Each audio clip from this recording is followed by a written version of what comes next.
Ei, saudações, habitantes do planeta bitolados! Sejam muito bem-vindos ao nosso super curso de língua portuguesa aqui no Aprovação Ágil. Você já sabe que eu sou o professor Daniel Vícola e estou acompanhando, tendo o prazer de acompanhar você nesta viagem, nesta incursão ao reino maravilhoso da gramática da língua portuguesa. Estamos falando de ortografia? Sim, de uma maneira inteligente, de uma maneira otimizada, de uma maneira produtiva. Vamos dar uma olhada em quais são as dúvidas ortográficas presentes nesta videoaula. Bora aqui.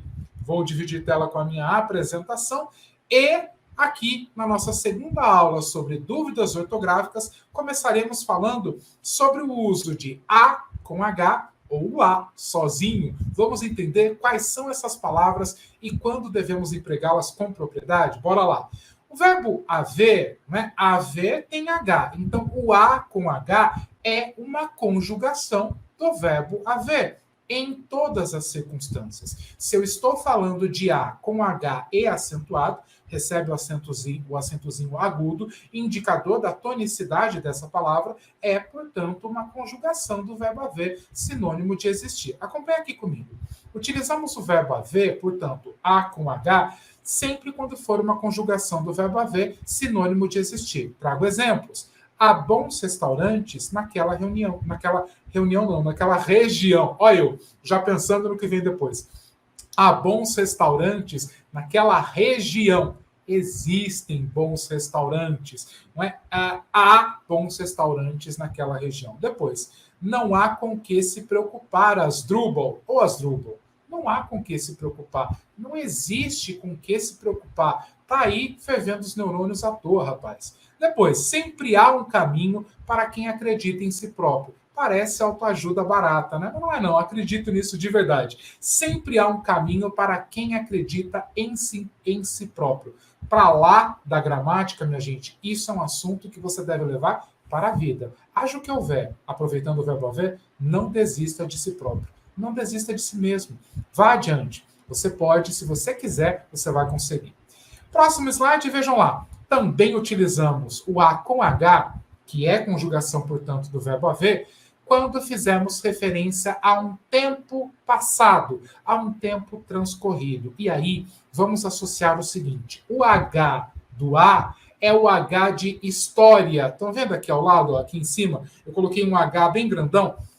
Tempo transcorrido, tempo passado, H de história. Algo que já foi. Algo que já aconteceu. Se a sua referência semântica dentro do texto é um tempo transcorrido, dúvida nenhuma, ele será indicado ortograficamente pela conjugação do verbo haver, o A com H. Vejam lá. Há tempos este lugar não é mais o mesmo. Não os vejo há muitos anos. Faz anos que não os vejo, não é assim? Ela se formou há 5 anos. Quer dizer, faz 5 anos que ela se formou. Tempo transcorrido. A do verbo haver. Eu as vi há 15 minutos. Ou seja, faz 15 minutos, exatos 15 minutos, que eu as vi. Portanto, eu as vi há tempo transcorrido, portanto, com H, 15 minutos.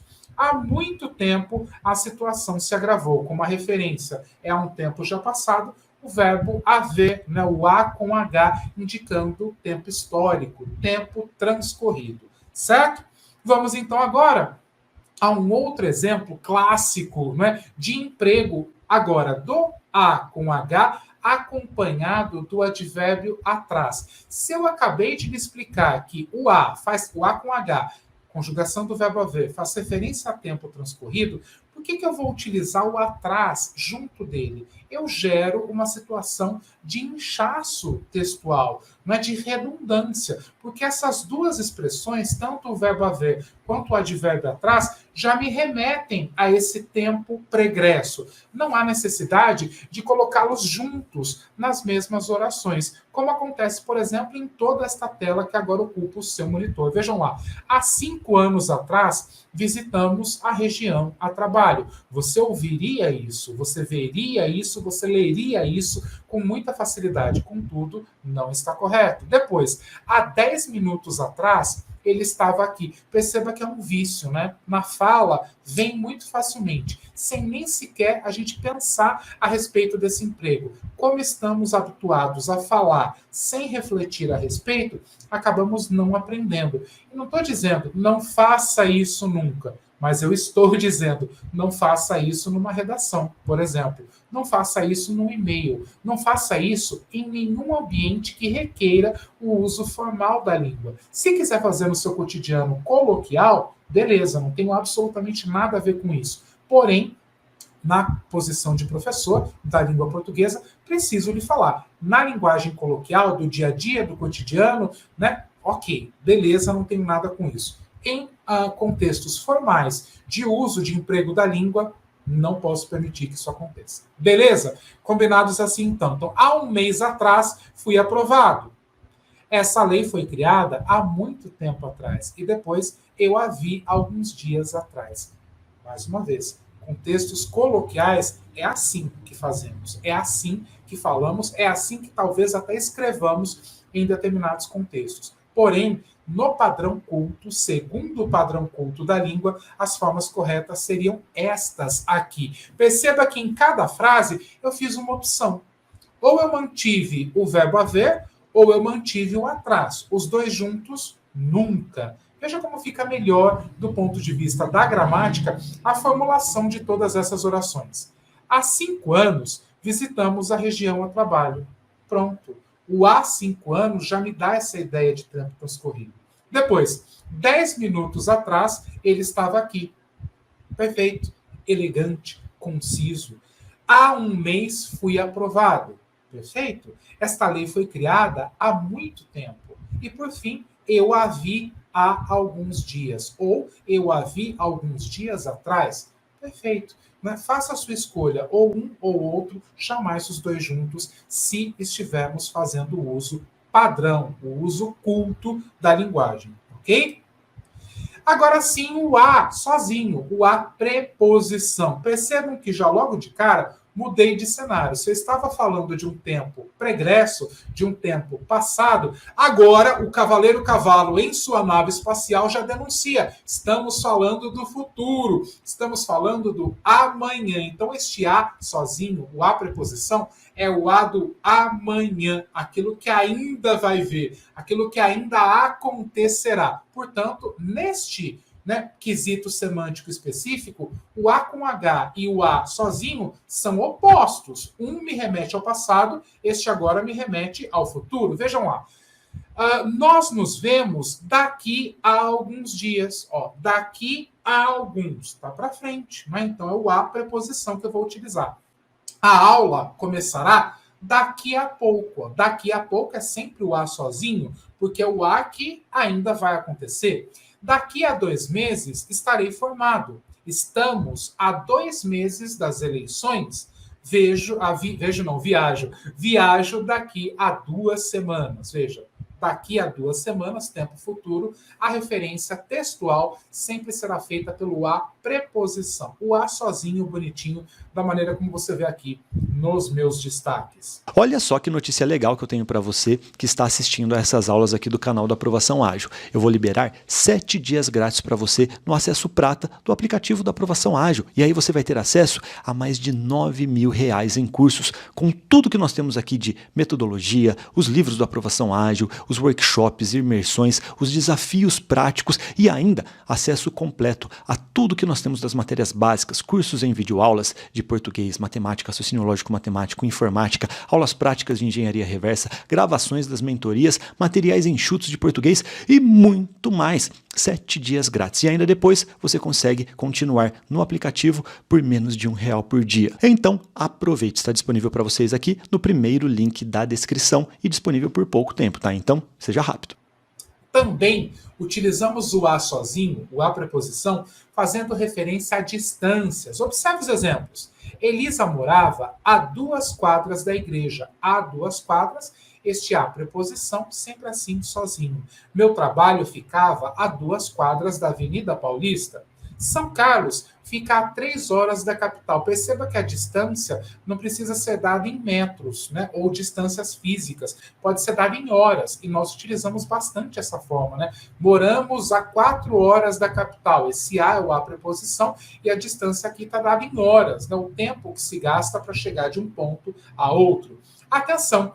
Como preposição, a palavra a tem muitos outros usos que em nada se confundem com o a, conjugação do verbo haver. Beleza? Então aqui, só colocando aqueles usos em que essas duas palavras são confundidas no cotidiano da língua portuguesa. Porém, o a, quando preposição, ele serve para muitas coisas mais, ok? Só para deixar aqui a advertência. Próxima dúvida, vejam aqui. Mais ou mas? E aqui, minha gente, precisamos entender o seguinte. Este primeiro, mais com i, né, vogal aqui, que fica exatamente no meio da palavra, é o sinalzinho da matemática. É o mais da matemática, o oposto de menos. Enquanto o segundo, mas, que na pronúncia, repare, no entanto, são iguais, mais e mais, né? Aquele segundo dificilmente pronunciamos mas, assim de forma pura, limpa, né? Normalmente os dois são mais e mais. Daí a confusão que as pessoas fazem na hora de escrever. Então tomem muito cuidado. Vamos às definições. O mais faz referência à quantidade ou à intensidade de algo. Ele é o antônimo de menos. Observe os exemplos. Procrastine menos e estude mais. Estude mais quer dizer, faça isso com maior intensidade. Né? Depois, não quero mais sair, vou para casa. Queria, mas não quero mais. Né? A intensidade disso agora diminuiu ou é quase inexistente. Fale mais alto, por favor. Quer dizer, aumente o volume da sua voz. Exatamente isso que está sendo dito aqui. Fale mais alto, por favor. Agora, aqui há mais pessoas e mais opções do que no último restaurante. Agora, neste último exemplo, nós temos o mais indicando quantidade. Mais pessoas, quantidade de pessoas, e mais opções também, quantidade de opções disponíveis, certo? Avançando, teremos o mas, conjunção adversativa. Dê uma olhada aqui comigo.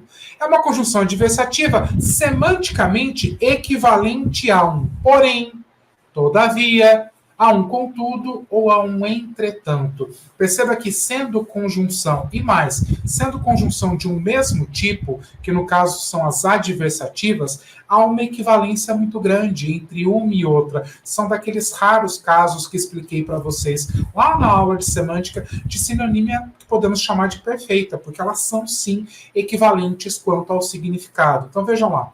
Queria estudar, mas acabou dormindo. Marca aqui a oposição entre aquilo que era planejado e aquilo que efetivamente aconteceu. Estudou medicina, mas acabou não atuando como médico. Repare que a conjunção adversativa, ela marca a ruptura, né, de algo que está sendo dito para aquilo que seria o seu oposto, ou então uma situação muito diferente da esperada. No terceiro exemplo, nós temos, queria falar com ele, mas não vou esperar. Veja, aqui não é o oposto. Aqui são só duas coisas, né? Aquilo que era desejado e aquilo que efetivamente aconteceu. Ela come pouco, mas engorda. Aqui são opostos, né? Apesar de comer pouco, ela engorda. Ela come pouco, mas engorda. O mas marcando essa oposição de sentido entre as orações. Não anotei, mas entendi tudo. Aquela frase que o aluno diz, que o professor desconfia que é uma coisa. Não anotei, mas entendi tudo. Tem certeza? Depois, na hora, como é que você vai revisar uma coisa que você não anotou? Cuidado com esses antigos hábitos escolares, hein? Não anotei, mas entendi tudo. Marcando a oposição entre as ideias. Mas, que é, portanto, conjunção adversativa, tem esse papel semântico. A fim de ou a fim, duas expressões que costumam ser trocadas, confundidas, escritas de maneira equivocada, mesmo naqueles ambientes coloquiais de registro da língua. Vejam aqui, a primeira expressão, a fim de, ok? Uma locução prepositiva, termina em preposição. A fim de. Para que é que serve e o melhor? O que é que significa? Como empregar corretamente esta expressão? O a fim de é uma locução prepositiva que indica finalidade. Ela é sinônimo, minha gente, de um para, de uma preposição para. Então, você quer trocar o para, preposição, na redação do seu texto por uma outra coisa, use o a fim de. Fica elegante, fica bonito, diversifica o seu vocabulário e mostra conhecimento pleno acerca da gramática do nosso idioma. Vejam lá, sairemos mais cedo a fim de evitar o trânsito intenso. Perceba, sairemos mais cedo para evitar o trânsito intenso. Fomos ao banco a fim de pagarmos as nossas inscrições. Fomos ao banco para pagarmos as nossas inscrições. O a fim de revela, como vocês estão percebendo, a finalidade para que algo foi feito. No último exemplo, fale com ele a fim de se entenderem. Fale com ele para se entenderem. Mais uma vez, introduzindo a ideia de finalidade. Atenção! Esta mesma locução prepositiva, a fim de, pode ser usada no registro coloquial da língua, significando, veja ali entre aspas, estar disposto a, estar disposta a, ou então estar interessado em alguém, no sentido amoroso mesmo, né? Então vejam lá, não estou a fim de conversar. Não quero, não estou com vontade. Não estou a fim de conversar. A grafia é essa. A fim, tudo junto e depois de, não existe, ok? É sempre a fim de. Cuidado quando for escrever, porque lá nos aplicativos de troca de mensagem, lá nas redes sociais, tudo pode se bagunçar e se misturar e, dado o uso reiterado, nos levar a algumas confusões. O que eu quero aqui é exatamente o oposto, que todas as margens para a confusão sejam sumariamente defenestradas, para que você não corra mais esse risco. Então veja, estamos a fim de ir ao cinema. Topa? Topa com vontade de ir ao cinema. Estamos a fim de, tudo separado, a fim de ir ao cinema. Topa? Ele está a fim de você. Não percebeu? Veja, ele está a fim de você. Perceba que aqui não dá para trocar pelo para, porque ele não está introduzindo a ideia de finalidade, tá? Aqui é uma outra ideia, aqui é um outro uso semântico. Lembra do que eu falei? A semântica perpassa todos os níveis de estudo da gramática. Estou provando para vocês. Isso é um uso semântico diferenciado e quando ocorrer, claro, fica que em circunstâncias coloquiais deve ser grafado desta forma. Okay? Ele está a fim de você, não percebeu? E por fim, percebi, mas não estou a fim dele. Não estou a fim dele. E aqui, o de preposição já engata ali no ele, formando o dele. Não estou a fim dele. Aqui nós temos a preposição já embutida ali com o pronome. Tudo bem? Bom, o próximo, a fim, numa palavra só, que é um adjetivo, e ele serve para apontar a semelhança entre dois ou mais elementos. Então, coisas afim são coisas próximas, semelhantes, que se entendem, que se agregam, porque possuem afinidades entre si. Veja os exemplos. Biologia e química são ciências afins, ou seja, são ciências relacionadas, em muitos aspectos compartilham de alguns conhecimentos. Gosto dela porque nossos valores são afins, ou seja, os nossos valores são parecidos, né? Eles vêm ao encontro um do outro. Vamos tratar do seu problema e outro afim, ou seja, e outro relacionado, outro parecido ao seu. Então, afim, sem preposição depois, tá? Afim é guardar uma relação de semelhança com. Tudo bem, minha gente? Encerramos mais uma aula aqui dessa nossa segunda parte dos estudos ortográficos, em que estamos colocando a mão na massa e observando o comportamento de determinadas expressões costumeiramente confundidas e que, a partir de agora, selamos um pacto. Não vamos confundir mais. Beleza? Vejo você na próxima videoaula. Até mais!